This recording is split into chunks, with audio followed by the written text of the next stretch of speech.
एक वक्त की बात है। बहुत दूर एक जगह में दो बेस्ट फ्रेंड्स थे जो एक दूसरे के पड़ोसी थे। उनके नाम थे के और क्रेडा। के और क्रेडा ने एक एक रोज लगाए अपने आंगन में, अपने प्यार की निशानी मानकर। ये रोजेस उनके साथ ही बड़े होंगे। ठंड का मौसम था और सब तरफ बर्फ ही बर्फ गिर रही थी। और उसी के साथ वक्त आ गया था क्रेडा की दादी माँ से मजेदार कहानियां सुनने का।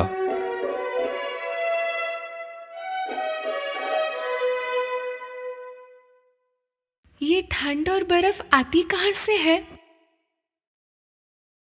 बहुत दूर से। दादी माँ ने जवाब दिया और शुरू करी अपनी कहानी। एक देश था, बर्फ ही बर्फ सब तरफ। वहां की रानी अकेली रहती थी अपने आइस कैसल में, जो उसका खुद का बनाया हुआ था। ये स्नो क्वीन बहुत सुंदर थी और साफ भी, बिल्कुल बर्फ की तरह। पर स्नो क्वीन दिल से दुष्ट थी और आइस कैसल में कई सारे राज छुपा रखे थे।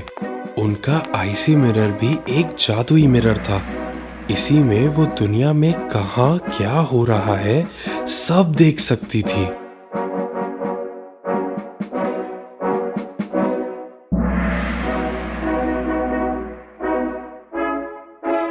तभी क्रेडा को ऐसा लगा कि स्नो क्वीन खिड़की से उन्हें देख रही है। दादी माँ, देखो स्नो क्वीन खिड़की पे। अरे कोई बिल्ली होगी ठंडी से परेशान। दादी माँ, क्या स्नो क्वीन यहाँ आ सकती है? आने दो, मैं उसे फटाक से चिमनी में डाल दूंगा, पिघल के पानी हो जाएगी वाटर क्वीन।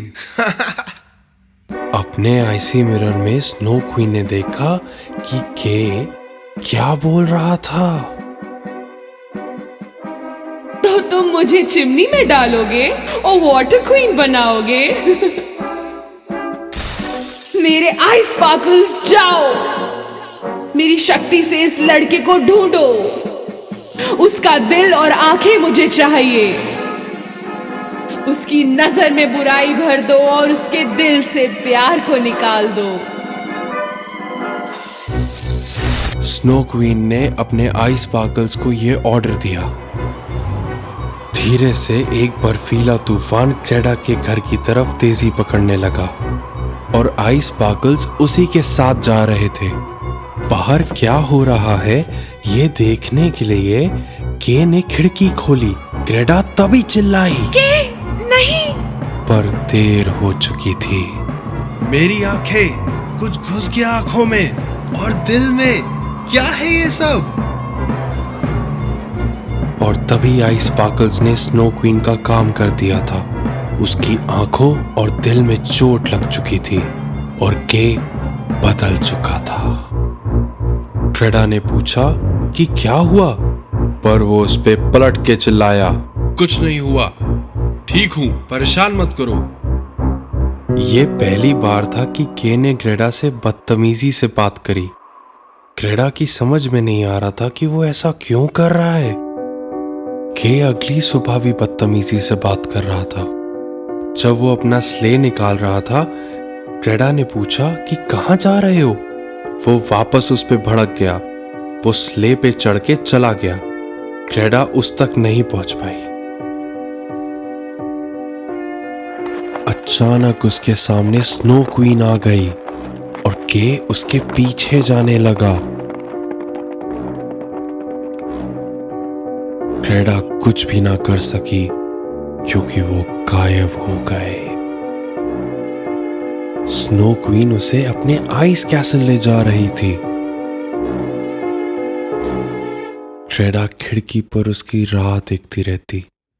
दिन, महीने गुजर गए और ठंड का मौसम भी गया, पर के नहीं आया।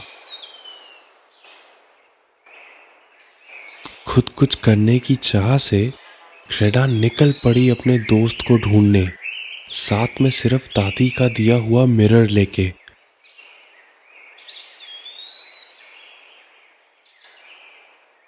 बहादुर ग्रेडा ने रास्ते में हर एक जन को पूछा अगर उन्होंने के को देखा है। घूमते फिरते वो नदी तक पहुंची। आसपास उसे कोई नहीं दिखा जो उसे के बारे में बता पाए। उसने नदी से पूछा पर कोई जवाब नहीं आया। इतने में सिनक्रो आया उसके पास और बोला, नदी के पास है जवाब तुम्हारे लिए, पर पहले उसे एक गिफ्ट देना होगा। ग्रेडा ने अपना फेवरेट नेकलेस निकाल के नदी को गिफ्ट दे दिया। तभी एक जादू सा हुआ और एक बोट हाजिर हो गया। ग्रेडा ने सोचा कि नदी को उसका गिफ्ट पसंद आया है और ये रिटर्न गिफ्ट दिया है। उसके चढ़ते ही बोट खुद चलने लगी। बोट जाके किनारे रुकी। यहाँ एक सीक्रेट गार्डन था जिसमें फूल ही फूल थे, रंग बिरंगे। इतना सुंदर गार्डन उसने पहले कभी नहीं देखा था। पर कुछ गड़बड़ थी, इन फूलों में खुशबू नहीं थी।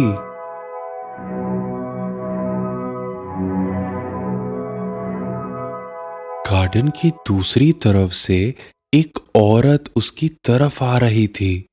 ये गार्डन की ओनर थी। कैसी हो प्यारी बेटी?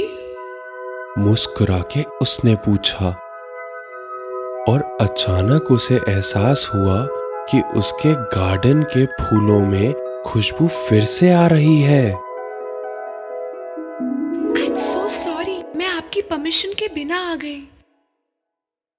कोई बात नहीं बेटा, अच्छा हुआ तुम आई। कई साल से कोई नहीं आया मेरे गार्डन में। तुम अकेली यहाँ क्या कर रही हो? ग्रेडा ने कहा कि वो अपने दोस्त के को ढूंढ रही है, पर उन्होंने कहा कि ग्रेडा से पहले यहाँ सालों तक उसने किसी को नहीं देखा। अच्छा, ऐसा है तो मुझे फिर से रोड पे जाना चाहिए। मुझे के को जल्द से जल्द ढूंढना है। फ्लावर लेडी नहीं चाहती थी कि वो कहीं जाए, इसलिए उसने एक झूठ बोला। क्या नाम बताया? के? शायद देखा है मैंने उसे। ग्रेडा ने उसे सब कुछ बताया और जब फ्लावर लेडी ने स्नो क्वीन का नाम सुना वो भड़क गई। Snow queen? उसका तो नाम भी ना लो। उसकी वजह से मेरे फूलों की खुशबू चली गई थी। फिर अचानक से उन्हें मन हुआ कि वो ग्रेडा के बाल बनाए। ग्रेडा को समझ नहीं आया कि क्यों उन्होंने जिद की। ग्रेडा को ये नहीं मालूम था कि वो एक जादुई कंघी थी। इस कंघी की वजह से ग्रेडा सब कुछ भूल गई, सिर्फ खुशियां याद थीं। फ्लावर लेडी बुरी नहीं थी, उसने ये अच्छी नीयत के साथ किया था। जब वो अपनी नींद से उठी, ग्रेडा को कुछ याद नहीं रहा। वो यहाँ कैसे आई, क्यों आई, कुछ भी नहीं। फिर उसे 2 रोजेस दिखे फ्लावर वुमेन के हाथ में और कुछ याद आने लगा। प्यार के आगे कौन सा जादू चलेगा। उसे नहीं पता कि कितना वक्त वो वहां सोई, पर उसकी प्यारी यादें वापस आ गई थी। वो फिर से नदी की तरफ गई और बोट तो वहीं थी, पर कहाँ जाना है ये पता नहीं था। तभी एक क्रो उसके पास आया, मानो वो कुछ बताने की कोशिश कर रहा हो, और ग्रेडा उसके पीछे पीछे चल दी। और वो पहुंचे आईसी सी में। वहीं पे एक पायरेट शिप पे जाके वो क्रो बैठ गया। ग्रेडा धीरे से उस शिप तक पहुंची। तो ये शिप से पहुंचूंगी मैं क्वीन के कैसल? अचानक कुछ पायरेट्स वहां आ गए और उनमें से एक पायरेट गर्ल ने ग्रेडा से बात की। तुम वहीं जाओगे जहां हम जाएंगे और हम कहीं नहीं जाएंगे। उसी वक्त स्नो क्वीन कोशिश कर रही थी कि के अपना पास्ट भूल जाए काफी कुछ तो वो भूल गया, पर ग्रेडा उसके सोच से नहीं जा रही थी।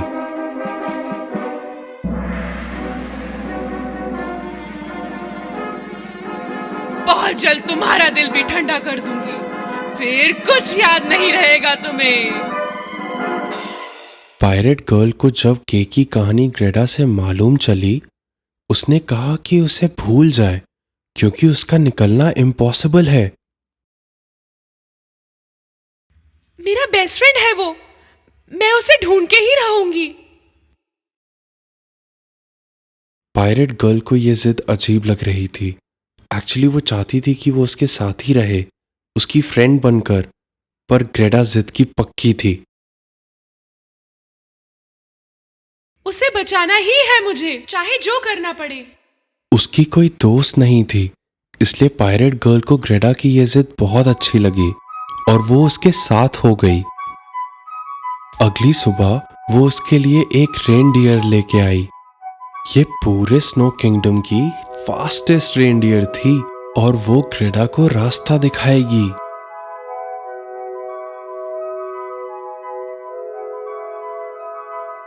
प्रॉमिस करो कि तुम उस स्नो क्वीन को पकड़ोगी और मेरी शिप को भी बचाओगी।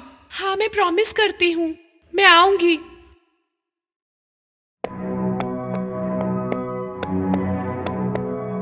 ग्रेडा रेनडियर पे जा रही थी।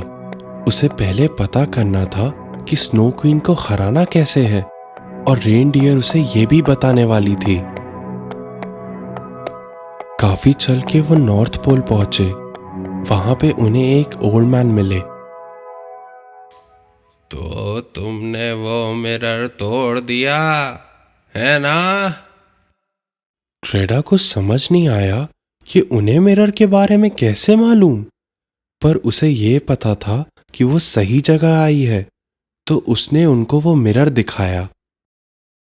तो मैं स्नो क्वीन को इससे ही हरा दूंगी।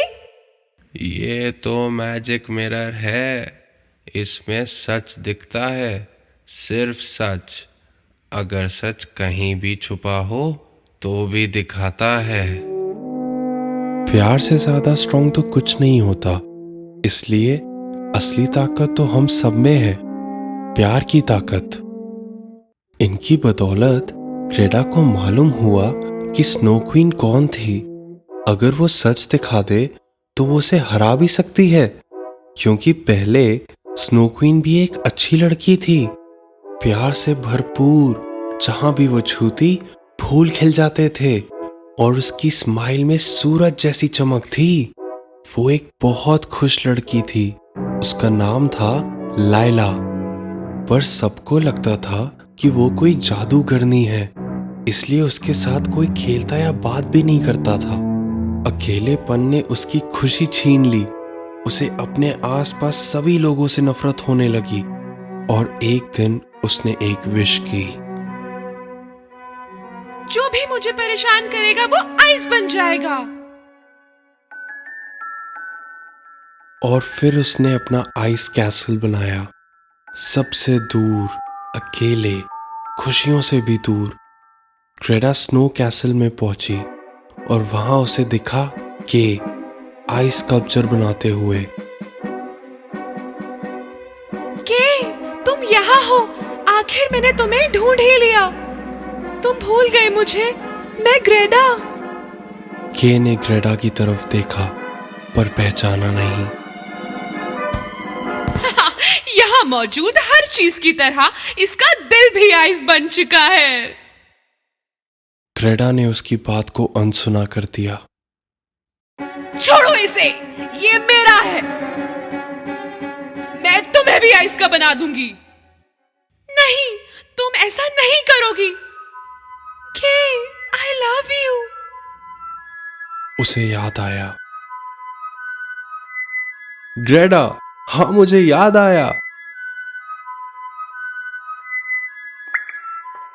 गुस्से में स्नो क्वीन ने अपना वॉन्ड तेजी से घुमाया और उससे निकली खतरनाक कर्स ऑफ आइस।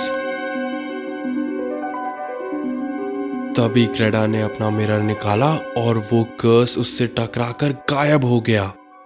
स्नो क्वीन ने ग्रेडा के मिरर में देखा और उसे कुछ अजीब लगा। क्योंकि उसमें उसे दिखा लायला का चेहरा। अचानक स्नो क्वीन अपने प्यारे से रूप में बदल गई। वो लायला बन गई।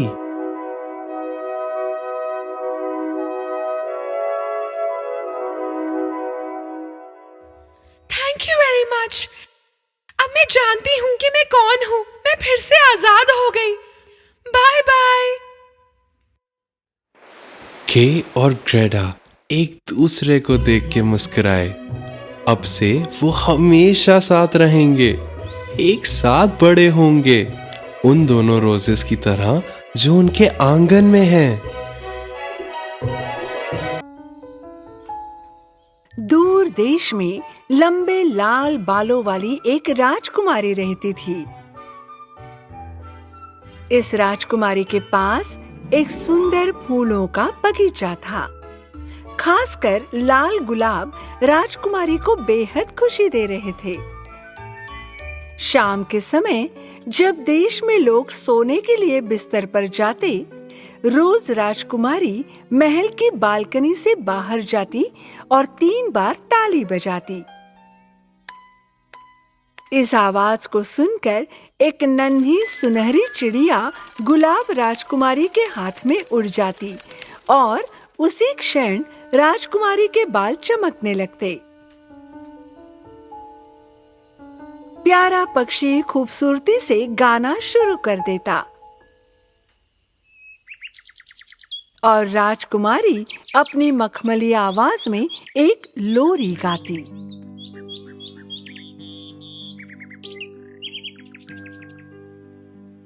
राजकुमारी की इस सुंदर लोरी को सुनने वाला हर कोई धीरे धीरे अपनी आंखें बंद कर लेता और तुरंत सो जाता।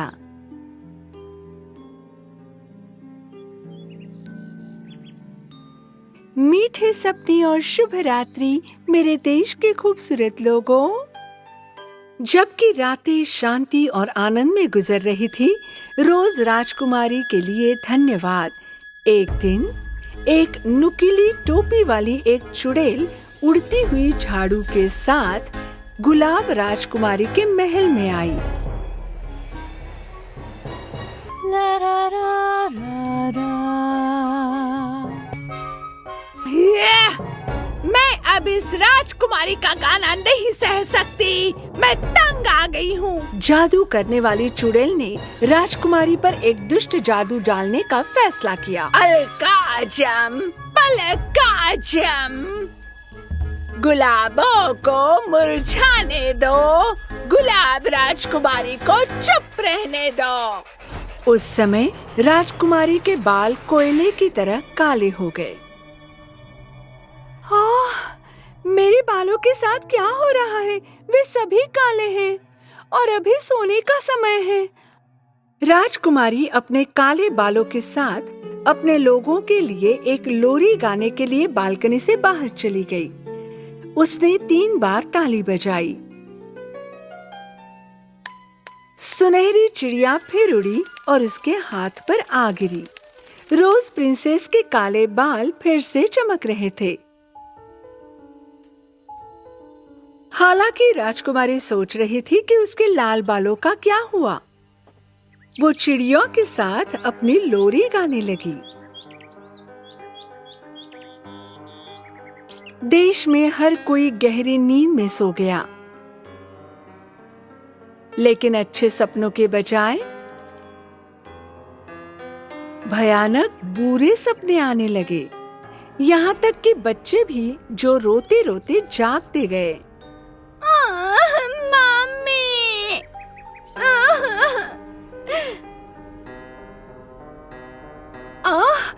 मैंने बहुत डरावना सपना देखा। मैं अब रात को सोना नहीं चाहता। मुझे बहुत डरावने सपने आते हैं। हाँ, मुझे भी। अगले दिन शाम को गुलाब राजकुमारी, जिसे पता चला कि उसके लोगों को बुरे सपने आ रहे थे, अपनी बालकनी में वापस गई और उसने सुनहरी छोटी चिड़िया से कहा, मेरी नन्ही चिड़िया, मेरे लोग दुस्वप्नों से थक चुके हैं। सुबह होने से पहले उनके सपनों को ठीक करने में मेरी मदद करो। गुलाबों को आपके बालों में मुस्कान लाने दे। Tweet tweet tweet. ट्वीट, गुलाबों को आपके बालों में मुस्कान लाने दे। Tweet tweet tweet. गुलाब लाओ मेरे बालों में मुस्कान। पक्षी की सलाह से राजकुमारी ने एक बड़े टब में पानी भर दिया। उसने उसमें एक मुट्ठी लाल गुलाब की पंखुड़ियां डाल दी। पानी लाल हो गया। राजकुमारी ने इस जल में अपने बाल डुबो दिए। उस क्षण बाल लाल हो गए। आहा! गुलाब ने मेरे बालों को मुस्कुरा दिया। छोटी चिड़िया सच कह रही थी। हुर्रे! उस रात जब राजकुमारी ने एक लोरी गाई तो देश में हर कोई शांति से सोया और सुंदर सपने भी देखे। जब चुड़ैल को पता चला कि गुलाब राजकुमारी पर जो उसने जादू किया वो टूट गया, उसने गुस्से में एक बार फिर श्राप दिया। अलकाज़म पलकाज़म, गुलाब को मुरझाने दो, गुलाब राजकुमारी को चुप रहने दो। फिर उसने देश के सभी गुलाब की कलियों को सुखा दिया और भाग गई।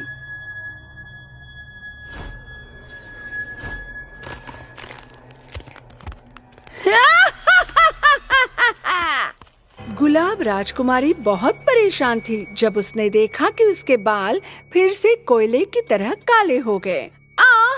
नहीं, फिर से मेरे साथ ये क्या हो रहा है? राजकुमारी ने अपने सहायकों से उसके बालों को ठीक करने के लिए तुरंत गुलाब की पंखुड़ियां लाने को कहा। हालांकि सहायकों को बगीचे या देश में एक भी गुलाब नहीं मिला।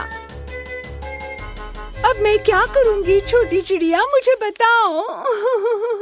गुलाब आपके बालों में मुस्कान लेकर आए। Tweet tweet tweet. लेकिन पूरे देश में एक भी गुलाब नहीं है। रुको, मत जाओ। गुलाब राजकुमारी इतनी परेशान थी कि वो जोर जोर से रोने लगी। उसकी आंखों से बहते आंसू जमीन पर गिर पड़े।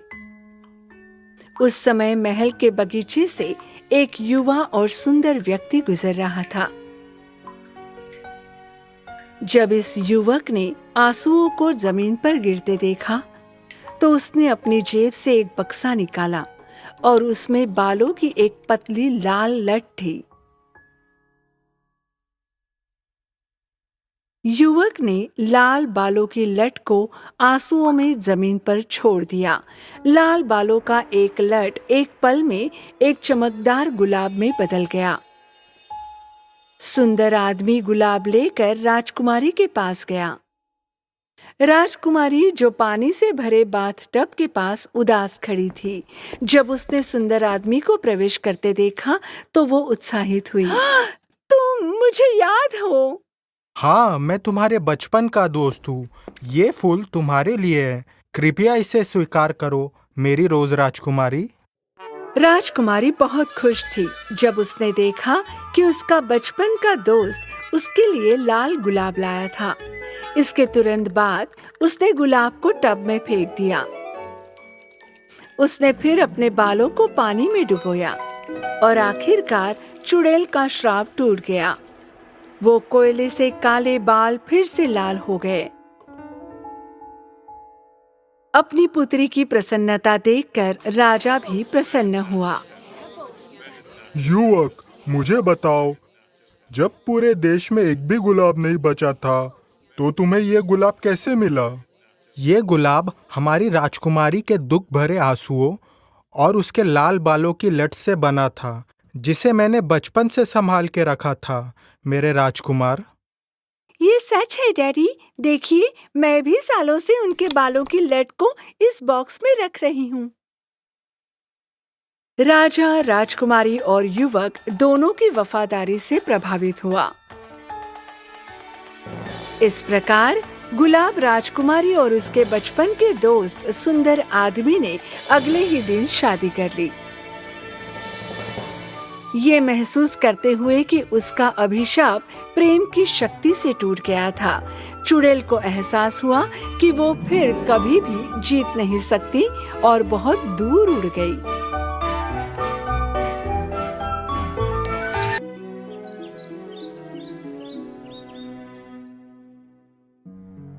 एक बार एक दूर देश में एक चुड़ैल रहा करती थी। उसकी उदासी की वजह थी कि उसे बच्चा नहीं हो सकता था। हालांकि अगर उसे बच्चा होता तो वो उसे अपने गहरे रहस्यों और शक्तियों को दे सकती थी। इसलिए उसने तय किया कि वो पहली लड़की को सबसे दूर ले जाकर बिल्कुल अपनी बेटी जैसा बड़ा करेगी। बुराई का जादू पूरी दुनिया पर कब्जा करेगा। जहाँ चुड़ैल रहती थी वहीं से कुछ ही दूरी पर एक किसान पति पत्नी रहते थे। एक दिन आदमी को बड़ी अच्छी खबर मिली जो उसकी पत्नी ने उसे दी थी। हमें बच्चा होने वाला है। दुर्भाग्यवश उनकी खुशी लंबे समय तक नहीं टिकी। महिला बहुत बीमार हो गई। जैसे जैसे समय गुजरता गया उसका वजन कम होता गया। अगर वो जल्दी ठीक नहीं होती तो बच्चे को खो देती। उसके पति ने हर दवा और फायदेमंद जड़ी बूटी की कोशिश की पर वो ठीक नहीं हुई। उसके आखिरी डॉक्टर ने उसे कहा कि एक ही तरीका है जिससे उसकी पत्नी ठीक हो सकती है। एक बुरी चुड़ैल है, सिर्फ उसी के पास इसे ठीक करने वाली जड़ी बूटी है। अब सिर्फ यही एक रास्ता है। आदमी ने अपनी सारी हिम्मत इकट्ठा की और चुड़ैल के महल में चला गया और दरवाजे पर दस्तक दी। इतनी निडरता से मेरा दरवाजा खटखटा रहे हो, जरूर कोई महत्वपूर्ण बात होगी। मेरी पत्नी बीमार है, उसकी हालत दिन ब दिन बिगड़ रही है। मैंने सुना है कि केवल आप ही के पास उसके उपचार की जड़ी बूटी है। अच्छा, पर मैं तुम्हारी मदद क्यों करूं? मैं विनती करता हूँ, कृपया मेरी मदद कीजिए। मेरी पत्नी पेट से है। अगर मैंने उपचार नहीं किए तो मैं दोनों को खो दूंगा। उसकी स्थिति के बारे में सुनकर चुड़ैल ने अपना मन बदल दिया और उसकी मदद करने का फैसला किया। यदि तुम ऐसा कहते हो तो मैं तुम्हारी मदद करूंगी। चुड़ैल ने उसे उपचार की जड़ी बूटी दी। इस जड़ी बूटी के पत्तों का एक एक टुकड़ा रोज तुम्हारी पत्नी को खिलाना, तुम्हें वो ठीक होती नजर आएगी। आदमी बहुत खुश हो गया। भागते भागते घर पहुंचा। उसकी पत्नी ने रोज पत्तों का एक टुकड़ा खाया। उसकी तबीयत में सुधार आने लगा और उसका खोया वजन भी बढ़ता गया। पर कुछ दिनों बाद चुड़ैल ने दी हुई औषधि खत्म हुई। पत्नी की तबीयत फिर से बिगड़ गई। इस बार बहुत ही कम समय में उसकी हालत ज्यादा गंभीर हो गई। कोई उपाय न होने के कारण आदमी ने फिर से चुड़ैल के महल का दरवाजा खटखटाया। चुड़ैल को पता था कि वो वापस जरूर आएगा। ये वही बीज है जिससे तुम्हारी पत्नी ठीक हो सकती है। तुम इनको तुम्हारे बगीचे में लगा देना और फिर तुम्हारी पत्नी और बच्चे को बचा पाओगे। पर मेरी एक शर्त है, अगर तुम्हें बच्ची होती है तो तुम उसे मुझे दोगे। मैं ऐसी शर्त कभी नहीं मान सकता। तो जाओ यहाँ से। चुड़ैल ने उसके मुंह पर दरवाजा बंद किया। दुखी होकर आदमी घर वापस आ गया। वो अपनी पत्नी को कुछ भी बता नहीं सकता था। जैसे जैसे दिन गुजरते गए पत्नी की हालत बिगड़ती गई। अब बच्चे को भी खतरा बढ़ गया था। आदमी की रातों की नींदें उड़ गई थी। अगर वो चुड़ैल की शर्त नहीं मानता तो वो पत्नी और बच्चा दोनों को खो देता। पर अगर वो शर्त मान लेता है और अगर उसे बेटा पैदा होता है तो उसकी पत्नी और बच्चा दोनों बच जाते। इसीलिए उसने अपना मन बना लिया और चुड़ैल के महल में गया। उसने चुड़ैल की शर्त मान ली और बीज लेकर घर गया। चुड़ैल ने दिए हुए बीज उसने अपने बागीचे में बो दिए। बीज बहुत ही कम समय में उग गए। आदमी ने अपनी पत्नी को बागीचे में उसने उगाए हुए पत्ते खिलाए। जैसे दिन बीतते गए उसकी पत्नी ठीक हो गई और उसने एक स्वस्थ बच्चे को जन्म दिया, पर आदमी को अब डर सता रहा था। ये एक सुंदर बच्ची है। उसी दिन राजमहल में एक उत्सव मनाया जा रहा था। रानी ने एक बेटे को जन्म दिया था। राजा बहुत खुश था क्योंकि अब उसके बाद उसका राजकुमार था जो भविष्य में राजा बनता। राज्य की जनता बड़े दिल वाले राजा और रानी से बहुत प्यार करते थे। किसी को पता नहीं था कि भविष्य में एक दिन इन दोनों बच्चों के जीवन मिलेंगे। पति पत्नी की खुशी ज्यादा दिनों तक नहीं टिकी। उसी दिन चुड़ैल आई और बच्ची की मांग की। पति पत्नी ने भारी मन से बच्ची चुड़ैल को सौंप दी। मेरी बच्ची वो अब मेरी बच्ची है, पर फिक्र मत करो, मैं उसका अच्छे से ख्याल रखूंगी। मैं उसे रपुंज़ल नाम देती हूँ। चुड़ैल बच्ची को लेकर जंगल में चली गई, जहाँ उसका बहुत बड़ा टावर था। चुड़ैल सीढ़ियों से टावर के बहुत ऊपर चली गई। वो आखिरी मंजिल के एक कमरे में पहुँचे। चुड़ैल ने बच्ची को उसके पालने में रखा। रपुंज़ल, मेरा सुंदर बच्चा। चुड़ैल को ही अपनी माँ मानकर रपुंज़ल ने उस टावर में अपना जीवन जीना शुरू किया। दिन के समय रपुंज़ल टावर से नीचे उतरकर महल के सामने खेला करती और रात को दोबारा टावर के आखिरी मंजिल पर अपने छोटे से कमरे में लौट आती। चुड़ैल ने रपुंज़ल के सुनहरे बाल कभी नहीं काटे। वो रोज उसके बालों में अच्छे से कंघी करती। छोटी बच्ची को ये बहुत पसंद था। दिन गुजरते गए। रपुंज़ल अब बड़ी हो गई थी और अब वो किशोरी बन गई थी। एक दिन चुड़ैल टावर के पास गई और रपुंज़ल को बाहर बुलाया। रपुंज़ल, मेरी बच्ची, अपने सुनहरे बाल नीचे फेंको।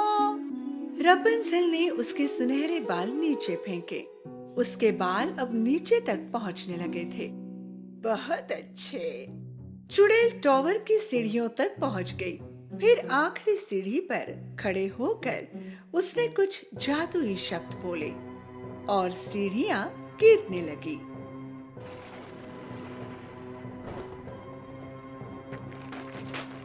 दुनिया के कोई भी शब्द इन सीढ़ियों को फिर से नहीं ला सकते।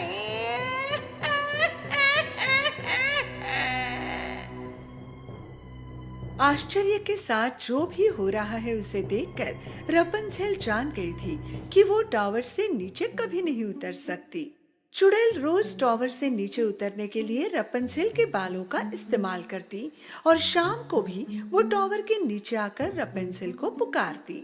रपुंज़ल, तुम्हारे बाल नीचे आने दो, तुम्हारी माँ आई है।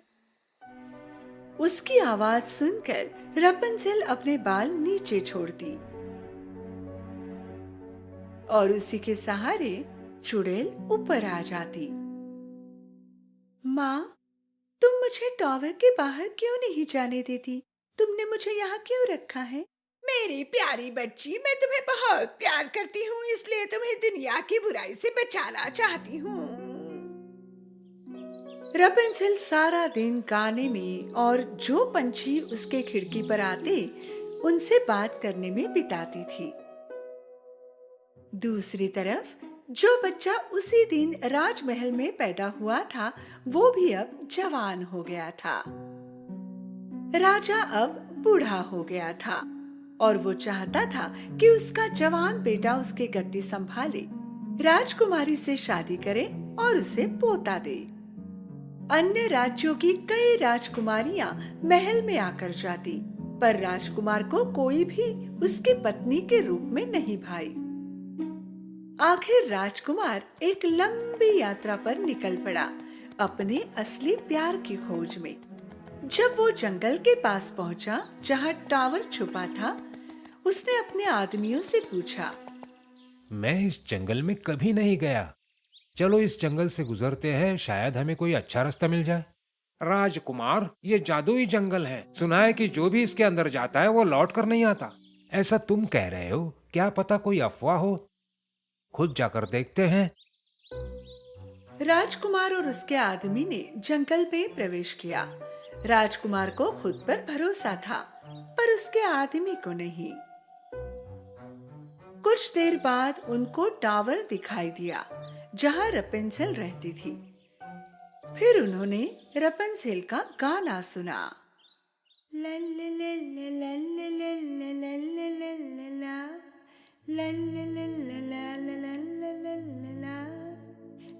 कितनी मीठी आवाज है।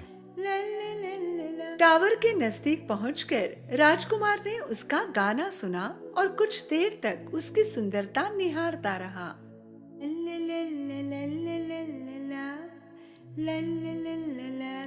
उसी समय चुड़ैल वहां आई और उसने रपेंजेल को पुकारा। रपेंजेल, तुम्हारे सुनहरे बाल नीचे आने दो। चुड़ैल की आवाज सुनकर रपेंजेल ने उसके सुनहरे बाल नीचे छोड़े और चुड़ैल बालों के सहारे ऊपर चढ़ गई। अच्छा, तो इसका नाम रपेंजेल है। राजकुमार ने कुछ समय टावर के आसपास घूमने का फैसला किया और रपेंजेल को देखता रहा। चुड़ैल रपेंजेल के बालों के सहारे हर सुबह नीचे आती और रात को ऊपर चढ़ती। रपेंजेल, तुम्हारे सुनहरे बाल नीचे आने दो। आखिर एक दिन राजकुमार ने अपना सारा साहस जुटाकर, जब चुड़ैल वहां नहीं थी, टावर के पास गया और पुकारा। रपेंजेल, रपेंजेल। रपेंजेल पहली बार उसकी माँ के अलावा किसी और की आवाज सुन रही थी। पहले वो संकोच कर रही थी, लेकिन बाद में वो बहुत उत्सुक थी देखने के लिए कि कौन हो सकता है। इसलिए उसने खिड़की के नीचे देखा। उसने देखा एक नौजवान नीचे से उसको देख रहा था। तुम कौन हो और तुम मेरा नाम कैसे जानते हो? मैं इस साम्राज्य का राजकुमार हूँ। मैंने तुम्हारी अद्भुत आवाज सुनी है और मैं तुमसे मिलना चाहता हूँ। मुझे अनजाने लोगों से बात करने की अनुमति नहीं, कृपया चले जाओ। तुम्हें मुझसे कोई खतरा नहीं, मैं वादा करता हूँ। कृपया नीचे आओ ताकि हम बात कर सकें। मैं नहीं आ सकती, यहाँ सीढ़ियाँ नहीं हैं। उसी समय रपेंजेल ने माँ को आते देखा। जल्दी से यहाँ से चले जाओ, माँ ने तुम्हें नहीं देखना चाहिए। राजकुमार तुरंत पेड़ के पीछे छिप गया। टावर के पास पहुंचकर चुड़ैल ने पुकारा और रपेंजेल के बालों के सहारे ऊपर चढ़ गई। राजकुमार रोज आने लगा। अब वो दोस्त बन चुके थे और वो भी जान चुकी थी कि उसे राजकुमार से कोई खतरा नहीं, इसलिए उसने अपने बाल नीचे छोड़े। राजकुमार ने उसके सुनहरे बालों को पकड़ा और ऊपर चढ़ गया। रपेंजेल बहुत उत्सुक थी। उसने पहले कभी कोई आदमी नहीं देखा था और आज राजकुमार उसके सामने खड़ा था। तुम्हारी माँ ने तुम्हें इस टावर में बंद करके क्यों रखा है? माँ मुझे कहती है कि ये दुनिया बुराई से भरी है। वो मेरी रक्षा करने की कोशिश कर रही है। लेकिन ये हास्यास्पद है। क्यों एक माँ अपनी बेटी को ऐसी जगह पर बंदी बना कर रखेगी? हाँ, ये सच है कि दुनिया में बुराई है, पर फिर भी सुंदरता भी तो है ना। रपेंजेल ये देखने के लिए उत्सुक थी कि क्या राजकुमार जो कह रहा है वो सच है, और वो भी बाहर की दुनिया देखना चाहती थी। आखिरकार उन्होंने अपना मन बना लिया और साथ में भागने का फैसला किया। उस रात जब चुड़ैल टावर पर पहुंची, उसने रपेंजेल के बाल नीचे छोड़े हुए देखे। रपेंजेल ने मुझे आते हुए देख लिया, इसलिए बाल नीचे छोड़ दी। टावर चढ़ने के बाद उसने क्या देखा?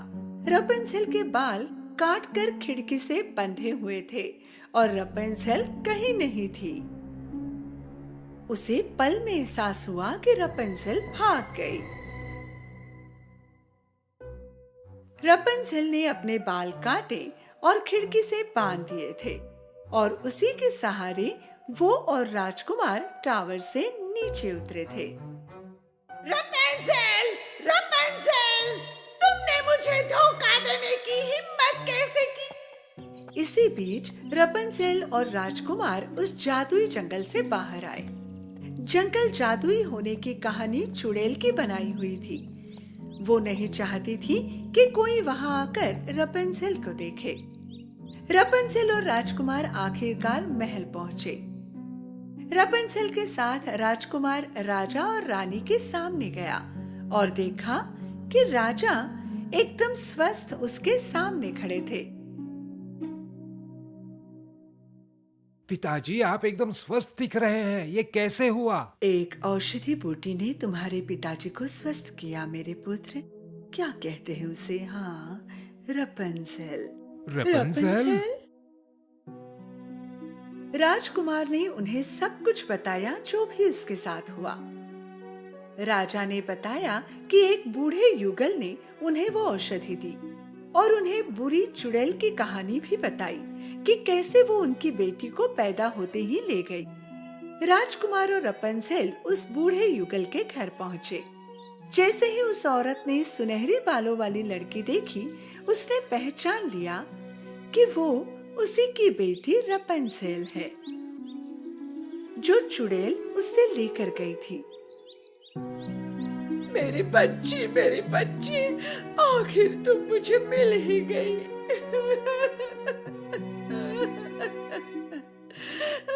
शुरुआत से पूरी कहानी सुनकर रपंज़ेल ने अपने माता पिता को अपना लिया। राजकुमार और रपंज़ेल का विवाह हुआ और वे खुशी खुशी रहने लगे। तो टावर में फंसे चुड़ैल के साथ क्या हुआ? राजा ने चुड़ैल को पकड़ा और उसी टावर में कैद किया और टावर के नीचे सैनिक तैनात किए ताकि चुड़ैल वहां से ना भाग पाए। चुड़ैल के साथ ही उसके गहरे जादुई रहस्य भी गायब हो गए।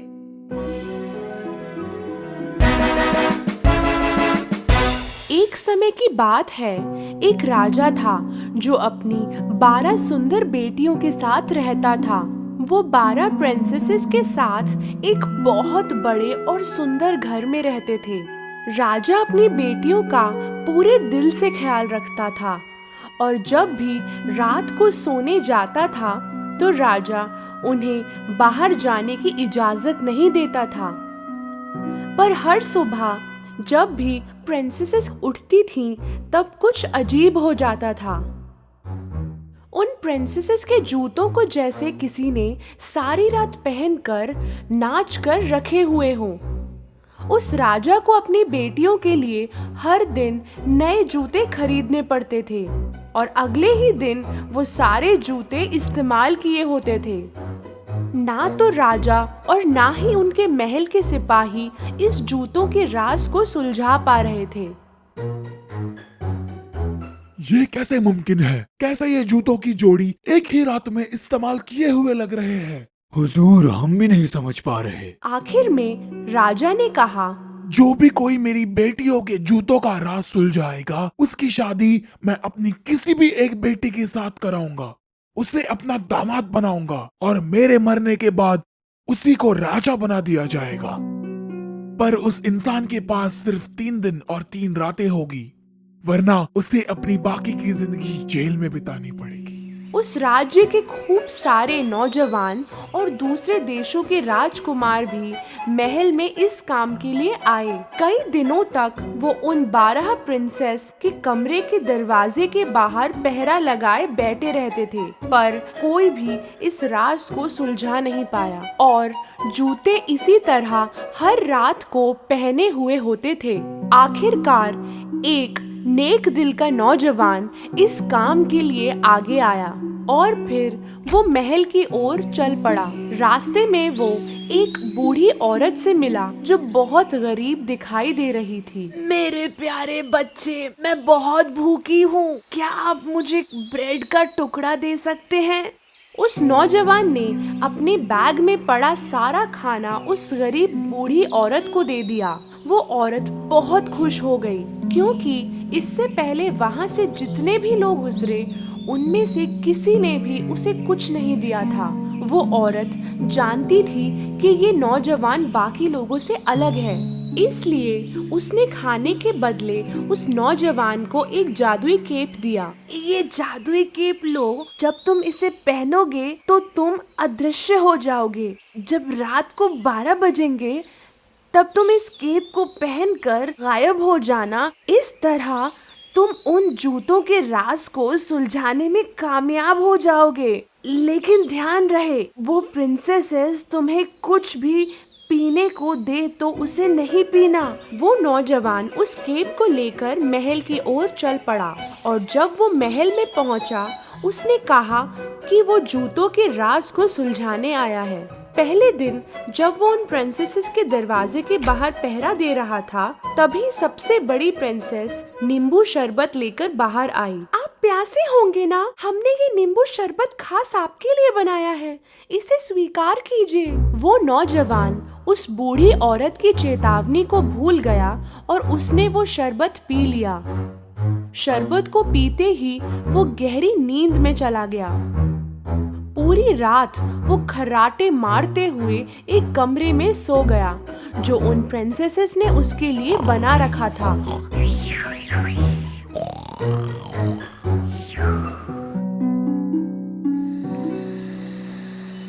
जब सुबह हुई तो वो नौजवान डरकर खड़ा हो गया। मुझे तो जादुई केप पहनकर प्रिंसेस के कमरे में जाना था। दूसरी रात वो फिर से प्रिंसेसेस के कमरे के बाहर पहरा दे रहा था। इस बार दूसरी प्रिंसेस शरबत लेकर बाहर आई। उस नौजवान को पहरा देते देते काफी प्यास लग रही थी और वो रात का इंतजार कर रहा था। बिना सोचे उसने वो शरबत पी लिया और वो फिर से गहरी नींद में चला गया। अगली सुबह जब वो जागा तो उसे उस बूढ़ी औरत की बात याद आ गई। ध्यान रहे, वो प्रिंसेसेस तुम्हें कुछ भी पीने को दे तो उसे नहीं पीना। जरूर उस शरबत में प्रिंसेसेस ने नींद की दवाई मिलाई होगी। उसी वक्त राजा वहाँ पर पहुँचा। 2 दिन बीत गए और तुमने अभी तक उन जूतों के राज को नहीं सुलझाया। अगर आज रात तुम इसे नहीं सुलझा पाए तो अपनी बाकी की जिंदगी जेल में बिताना। राजा ये बात कहकर वहाँ से चला गया। उस नौजवान को आज किसी भी कीमत पर उस राज को सुलझाना था। उसी रात आखिरी बार वो फिर से प्रिंसेस के कमरे के बाहर पहरा देने लगा। इस बार सबसे छोटी प्रिंसेस संतरे का शरबत लेकर बाहर आई, पर इस बार वो नौजवान चौकन्ना था। जब प्रिंसेस वहाँ से चली गई, उसने उस शरबत को गमले में फेंक दिया। आधी रात हो गई थी। उस नौजवान ने जादुई केप पहना और गायब हो गया। धीरे से उसने प्रिंसेसेस के कमरे का दरवाजा खोला और उसने जो देखा वो देखकर हैरान हो गया। सारी प्रिंसेसेस ने अपने सबसे खूबसूरत बॉल गाउन्स पहनकर नए शूज पहने हुए थे। चलो देखते हैं कि वो नौजवान सो गया कि नहीं। एक प्रिंसेस ने दरवाजा खोलकर बाहर झांका और दूसरी ने दीवार पर अपने कान लगाए। तभी उस नौजवान को ख्याल आया कि उसे खर्राटों की आवाज करनी होगी।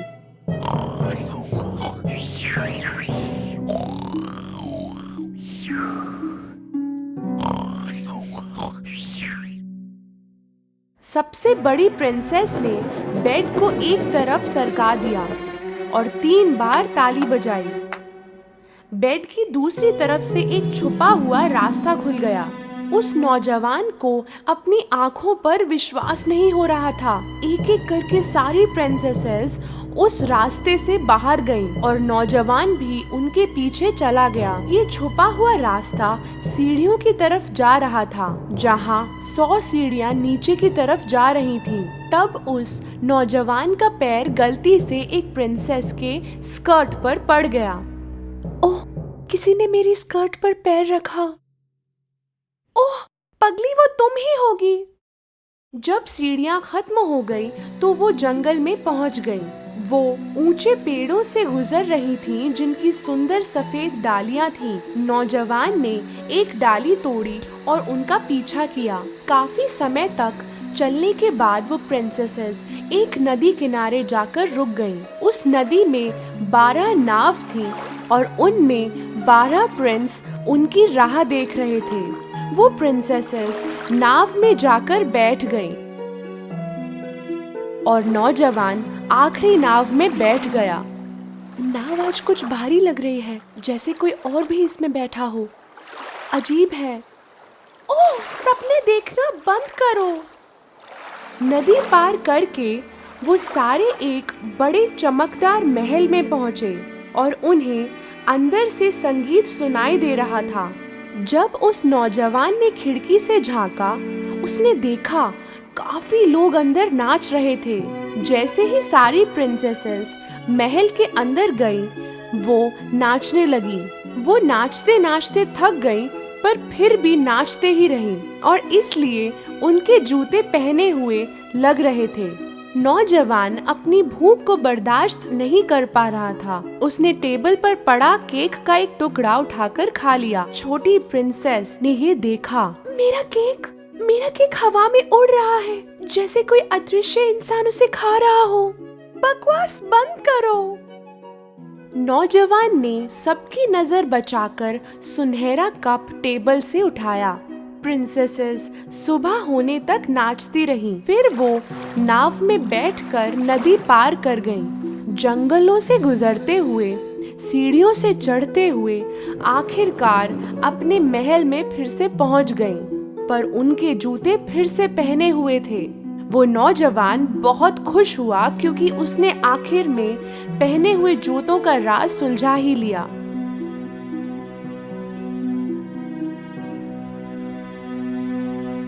कुछ देर बाद राजा उस नौजवान के पास गया। तुम्हारा वक्त आज खत्म हो गया। क्या तुम इस राज को जान पाए? जी हाँ हुजूर, मुझे पता चल गया। और फिर उसने राजा को सारी हकीकत बताई। राजा ने पहले उसकी बातों पर विश्वास नहीं किया, पर जब नौजवान ने राजा को सफेद डाली और सुनहरा कप दिखाया तो राजा को यकीन हो गया और फिर राजा ने अपना वचन निभाते हुए उस नौजवान को अपने पसंद की प्रिंसेस चुनकर उससे शादी करने की इजाजत दे दी। नौजवान ने कहा कि उसे सबसे छोटी प्रिंसेस से शादी करनी है। वो 12 प्रिंसेसेस खुश नहीं थी क्योंकि उनका राज अब सबको पता चल गया था, पर वो नौजवान और छोटी प्रिंसेस शादी करके हंसी खुशी अपनी जिंदगी गुजारने लगे।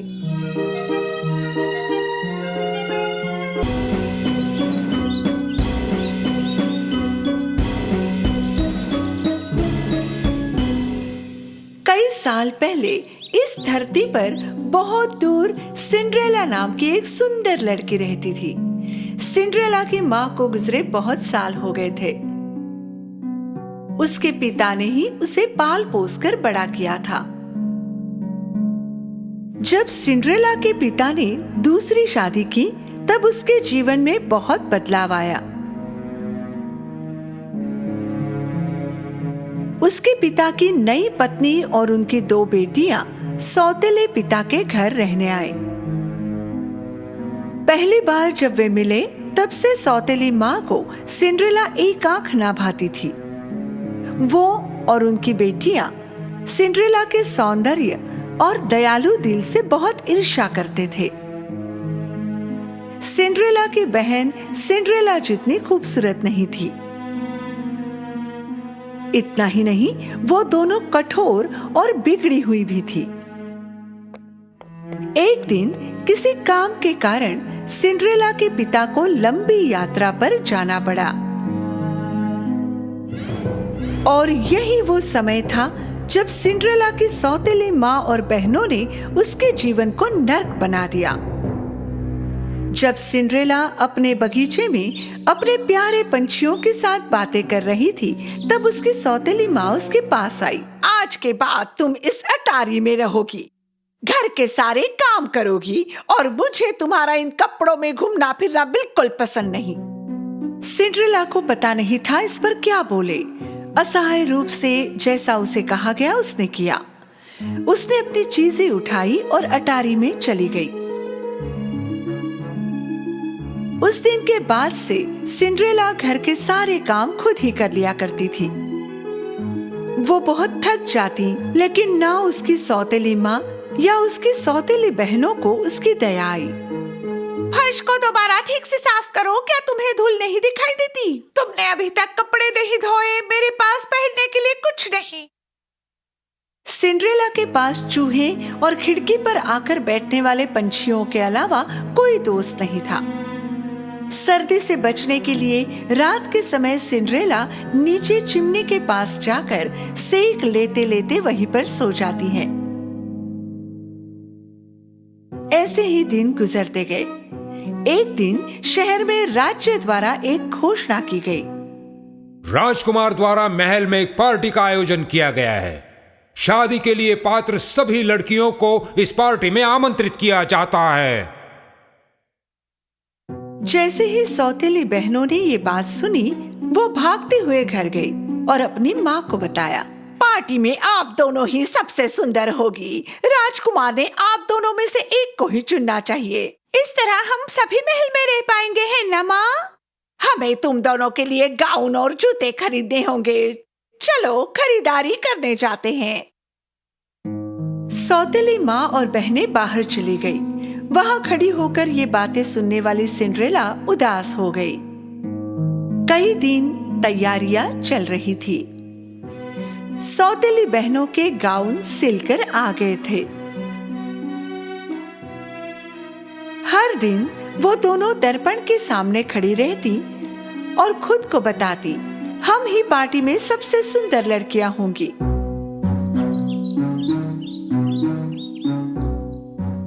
आखिर वो दिन आ ही गया। सौतेली बहनें आज जल्दी उठ गई थी। उन्होंने सिंड्रेला को बुलाया। सिंड्रेला, सिंड्रेला, जल्दी यहाँ आओ। कहाँ हो तुम? जल्दी से हमारे स्नान की तैयारी करो। पूरे दिन सिंड्रेला ने बहनों को तैयार होने में मदद की। जरा धीरे धीरे ब्रश करो, सारे बाल निकाल दोगी क्या? शाम तक दोनों पार्टी के लिए तैयार हो गई। तुम दोनों सुंदर दिख रही हो, बहुत सुंदर। सिंड्रेला ने सारी हिम्मत जुटाई और सौतेली माँ से पूछा, क्या मैं भी पार्टी में आ सकती हूँ? कौन, तुम? हाँ, उन्होंने सारी युवा लड़कियों को बुलाया है। क्या पार्टी के लिए ये तुम्हारी पोशाक है? राजकुमार को अपने लिए पत्नी चाहिए, नौकरानी नहीं। चलो लड़कियों, पार्टी के लिए देर हो रही है और तुम याद रखना, सोने से पहले सारे काम हो जाने चाहिए। सौतेली माँ और बहनें पार्टी के लिए निकल गई और घर पर अकेली सिंड्रेला रोने लगी।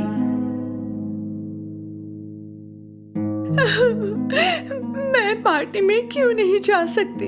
अगर आज मेरे माता पिता यहाँ होते तो ये सब नहीं होता।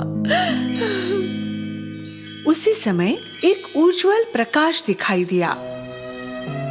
पहले सिंड्रेला समझ नहीं पाई कि वो क्या था। वो प्रकाश को एकटक देखी जा रही थी और अचानक प्रकाश के बीचों बीच एक खूबसूरत परी दिखाई दी। मेरी प्यारी सिंड्रेला, रो मत, तुम भी महल में पार्टी में जाओगी। सिंड्रेला को उसकी आंखों पर विश्वास नहीं हुआ। उसने हड़बड़ाकर पूछा, क्या मैं जा सकती हूँ? मेरी हालत तो देखो। चिंता मत करो, मैं हूं ना तुम्हारी मदद के लिए। मुझे एक कद्दू और 7 चूहे ला कर दो। सिंड्रेला को समझ नहीं आ रहा था कि उन्हें ये चीजें क्यों चाहिए, पर उसने वही किया जो उसे कहा गया। पहले वो रसोई घर में गई और बड़ा सा कद्दू ले आई। फिर वो अटारी में गई और अपने चूहे दोस्तों को लेकर फिर से नीचे आई। परी ने अपनी जादुई छड़ी से कद्दू को एक सुंदर बग्गी में बदल दिया। फिर वो चूहों की तरफ मुड़ी। उनमें से एक ड्राइवर बन गया और बाकी 6 सुंदर सफेद घोड़ों में बदल गए।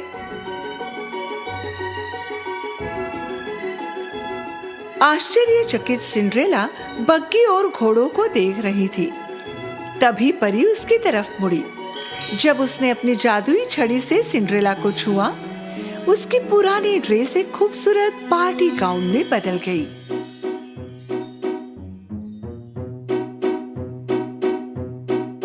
और उसके पैरों के चप्पल सुंदर कांच के जूते में बदल गए।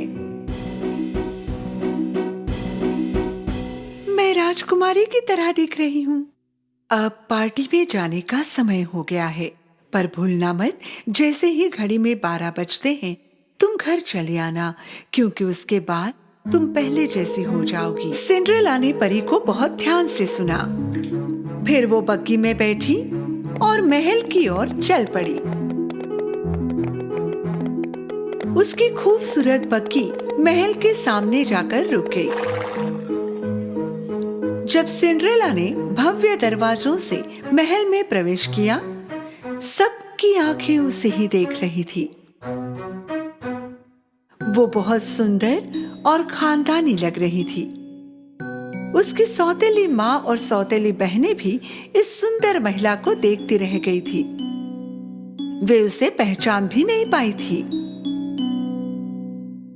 अचानक सीढ़ियों पर राजकुमार दिखाई दिया। सिंड्रेला सच में पार्टी में उपस्थित सभी लड़कियों में सुंदर लग रही थी। राजकुमार को पहले ही नजर में इस खूबसूरत लड़की से प्यार हो गया। सभी उसे उत्सुकता से देख रहे थे। वो धीरे धीरे आगे की तरफ बढ़ता गया। सौतेली बहनें बहुत खुश हो गई कि राजकुमार उन्हीं की तरफ आ रहा है। आओ, वो मेरे पास आ रहा है। नहीं, वो मेरे पास आ रहा है। पर राजकुमार आगे बढ़ा और सिंड्रेला के सामने जाकर रुक गया। हे सुंदर युवती, क्या तुम मेरे साथ नृत्य करना पसंद करोगी? सिंड्रेला ने विनम्रता से हाँ कहा। राजकुमार और सिंड्रेला ने उत्सुकता से देख रहे आमंत्रितों के बीच नृत्य करना शुरू किया। सिंड्रेला संगीत और नृत्य से इतनी प्रभावित हो गई, उसे लगा मानो महल में वो और राजकुमार है, बस दोनों ही। वे दोनों देर रात तक नृत्य करते रहे। सिंड्रेला को पता ही नहीं चला कि कितना वक्त गुजर गया है। अचानक उसकी नजर घड़ी पर पड़ी। आधी रात हो चुकी थी। उसी समय सिंड्रेला को परी की चेतावनी याद आ गई। जैसे ही घड़ी में 12 बजते हैं तुम घर चली आना, क्योंकि उसके बाद तुम पहले जैसी हो जाओगी। हड़बड़ाकर उसने राजकुमार को वहीं छोड़ा और वो भागने लगी। जब वो महल की सीढ़ियां उतर रही थी, उसका एक जूता वहीं छूट गया और उसके पास उसे लेने का समय भी नहीं था। जैसे ही वो बाहर पहुंची, घड़ी में 12 बज चुके थे और फिर से सब कुछ वैसा हो गया जैसे पहले था। जब राजकुमार उसके पीछे भागा, उसे वो जूता सीढ़ियों पर मिला। पता करो ये जूता किसका है, फिर चाहे इसके लिए राज्य की सारी लड़कियों को आपको मिलना पड़े, उसे ढूंढ कर लाओ। सिंड्रेला हाफती हुई घर पहुंची और सीधे अटारी पर गई। वो राजकुमार के साथ बिताए समय को सोचने लगी। उसे पता था कि उसके पास कोई मौका नहीं था, पर फिर भी उसे राजकुमार से प्यार हो गया। राजकुमार के लिए उस लड़की को खोजना असंभव था और अगर वो खोज भी लेता तो पहचान नहीं पाता। राजकुमार के आदमी राज्य के घर घर जाकर उस जूते के मालकिन को खोजने लगे, पर जूता किसी भी लड़की के पैर में फिट नहीं हुआ।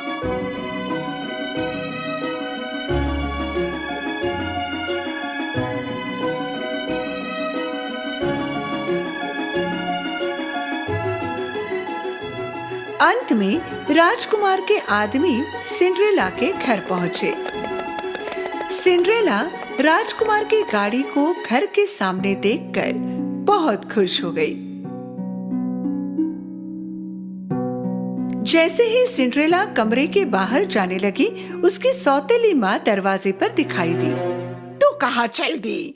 तुम भी जूता पहनने की कोशिश करना चाहती हो?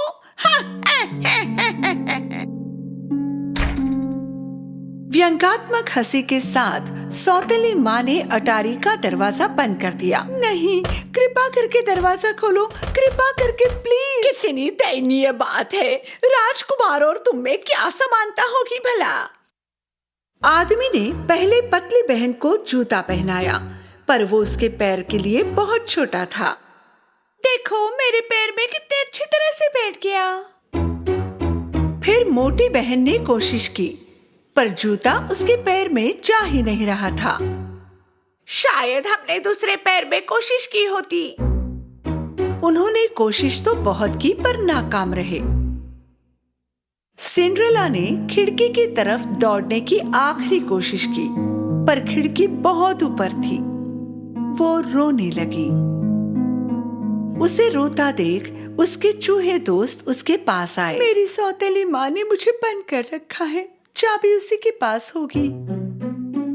चूहा दरवाजे के नीचे से फिसलकर बाहर आया। सौतेली माँ दरवाजे पर राजकुमार के आदमियों के साथ खड़ी थी। आप कल क्यों नहीं आते? आज वो बहुत थकी हुई है और पैरों में सूजन है।